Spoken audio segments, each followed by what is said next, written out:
ஒருத்தா சிரிக்கிறதானே தெரியல. இவ்வளவுதான் நம்ம படிச்சு உலக அறிவுன்னு நினைச்சாலும் ஒருத்தன் சப்பையா ஆன்லைன்ல ஒரு வாட்ஸ்அப் மெசேஜ்ல 15,000 ரூபாய் என்கிட்ட இருந்து ஆட்டையை போட்டாங்க. கதையை சொல்றேன் கேளுங்க. உங்களுக்கும் பயனுள்ளதா இருக்கும். உங்க நண்பர்களோட இதை ஷேர் பண்ணுங்க. கோயம்புத்தூர்ல இருந்து எனக்கு தெரிஞ்ச ஒரு பெரிய ஹோட்டல் தொழிலதிபர் அவரு வாட்ஸ்அப்ல இருந்து எனக்கு ஒரு மெசேஜ் வருது, ஐ நீட் அ ஹெல்ப் அப்படின்னு. நான் வண்டி ஓட்டிட்டு இருந்தேன். அவர்கிட்ட இருந்து ஒரு மெசேஜ் ரொம்ப ரேரா வரும். அவர்கிட்ட இப்படி ஒரு மெசேஜா?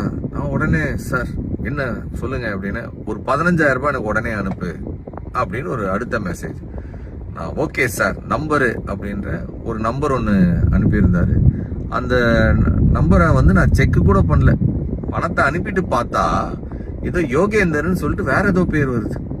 அப்போதான் எனக்கு டவுட் வருது, சார் நம்பர் இல்லாம வேற ஏதோ நம்பருக்கு அனுப்ப சொல்றாருன்னா ஒருவேளை இது ஸ்கேமா இருக்குமோன்னு நினைக்கிறதுக்குள்ள பணம் போச்சு.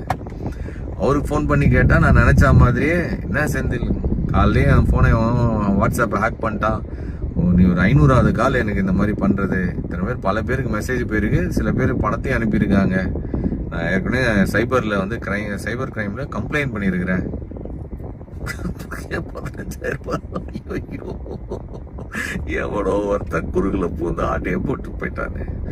நெக்ஸ்ட் டைம் யாராச்சும் உங்ககிட்ட இந்த மாதிரி வாட்ஸ்அப்ல இருந்து பணம் கேட்குறாங்க அப்படின்னா தயவு செஞ்சு கன்ஃபார்ம் பண்ணாம யாருக்கும் இந்த மாதிரி டக்குன்னு எடுத்து ஒரு எமோஷ்னல்ல யோசிக்காம அனுப்பி விட்றாதீங்க. சுட சுட சுட்டுன்னு வந்துருக்கிறேன். இது சுட்ட கதை இல்லை, உண்மையிலேயே பட்ட கதை.